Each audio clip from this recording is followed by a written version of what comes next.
ఏదైనా వ్యవస్థ తప్పు చేస్తే సరిదిద్దాల్సింది న్యాయ వ్యవస్థ. కేంద్ర ప్రభుత్వం తప్పు చేసినా, చట్టాలు రాజ్యాంగ విరుద్ధంగా ఉన్నా సమీక్ష చేయాల్సింది సుప్రీంకోర్టు. మరి ఆ న్యాయ వ్యవస్థే వివాదానికి మూలమైతే ఎవరు దిద్దాలి? ఇలాంటి వివాదమే సుప్రీం, అలహాబాద్ హైకోర్టు మధ్య వచ్చింది. అదేంటో మీరే చూడండి.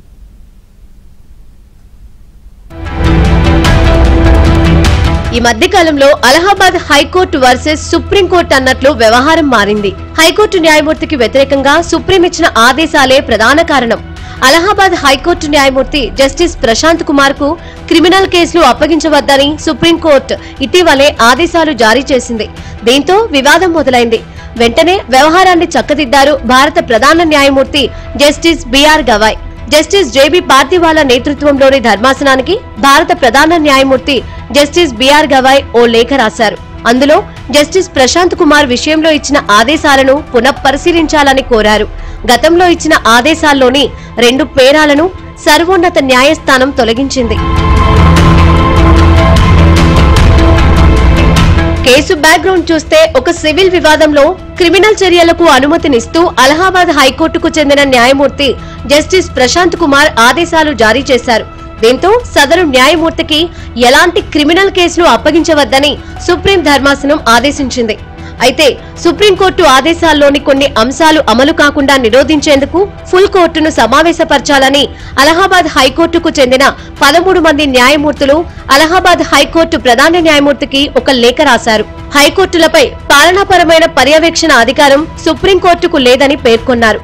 దీంతో సుప్రీంకోర్టు ఆదేశాల్లో 24వ, 26వ పేరాల్లోని నిర్దేశాలను అమలు చేయరాదని ఫుల్ కోర్టు తీర్మానించాలని జడ్జిలు కోరారు. దీంతో అలహాబాద్ హైకోర్టు వర్సెస్ సుప్రీంకోర్టు అన్నట్లు వ్యవహారం తయారైంది.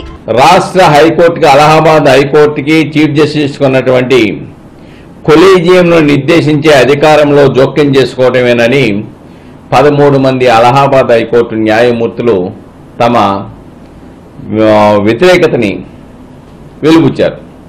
వెంటనే సుప్రీంకోర్టు కూడా వాళ్ళ యొక్క ఆలోచన పరిగణలోకి తీసుకొని ఆ న్యాయమూర్తికి ఏదైతే ఆదేశాలు ఇచ్చారో ఆయన క్రిమినల్ కేసులు చేయకూడదని, లేకపోతే సీనియర్ న్యాయమూర్తి పక్కన కూర్చోబెట్టేసి విచారణ జరిపే విధంగా ఇవ్వాలని ఏదైతే ఇచ్చారో దాన్ని ఉపసంహరించుకుంటూ ఏదైతే అలహాబాద్ హైకోర్టు అత్యాచారం కేసులో తీర్పు చెప్పిందో దాని మీద స్టే యథావిధిగా కొనసాగిస్తూ ఆ తీర్పు తప్పిదమైన దాని మీద సుప్రీంకోర్టు కట్టుబడి ఉంది.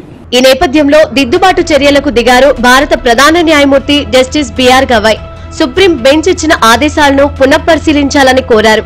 దీంతో సుప్రీం బెంచ్ కాస్త వెనక్కి తగ్గింది. సుప్రీం జస్టిస్ పార్దివాలా దేశ ప్రజల మనసులో మన న్యాయ వ్యవస్థ గౌరవం ఉండేలా చూసుకోవడమే లక్ష్యంగా తాము ఉత్తర్వులు ఇచ్చామన్నారు. మన న్యాయ వ్యవస్థపై విశ్వాసం బలోపేతం చేయడంలో తోడ్పడుతుందని అభిప్రాయపడ్డారు. అయితే సీజేఐ రాతపూర్వకంగా అభ్యర్థన చేసినందున ఆయనపై గౌరవంతో తామిచ్చిన ఆదేశాల్లోంచి వరుసగా 25, 26 పేరాలను తొలగిస్తున్నట్లు చెప్పారు. ఆ పేరాగ్రాఫ్లను తొలగించినా వాటిని పరిశీలించే బాధ్యతను హైకోర్టు ప్రధాన న్యాయమూర్తికి వదిలేస్తున్నాం. హైకోర్టు ప్రధాన న్యాయమూర్తికి రోస్టర్ నిర్ణయించే అధికారం ఉంటుందన్నారు. మరో సుప్రీం జస్టిస్ మహదేవన్ సైతం వెనక్కి తగ్గారు.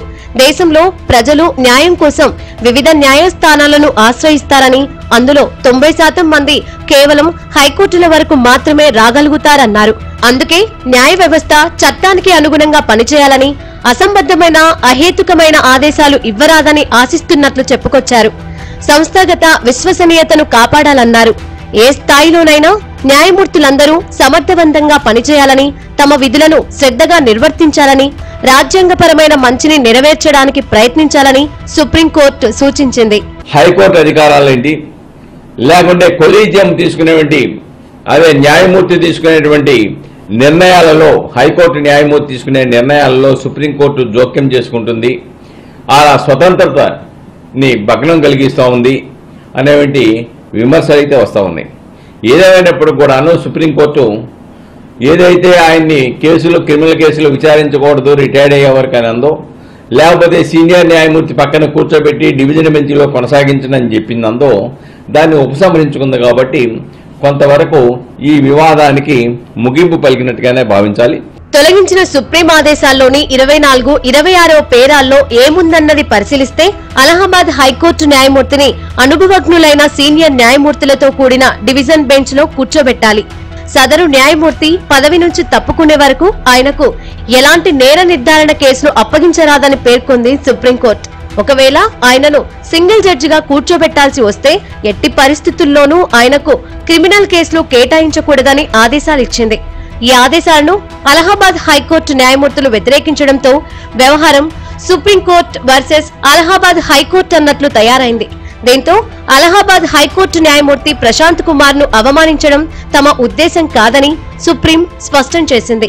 ఈ వ్యవహారం ఇంతటితో ముగిసిందని పేర్కొంది. హైకోర్టు పాలనా అధికారాల్లో జోక్యం చేసుకోబోమని సర్వోన్నత న్యాయస్థానం తెలిపింది.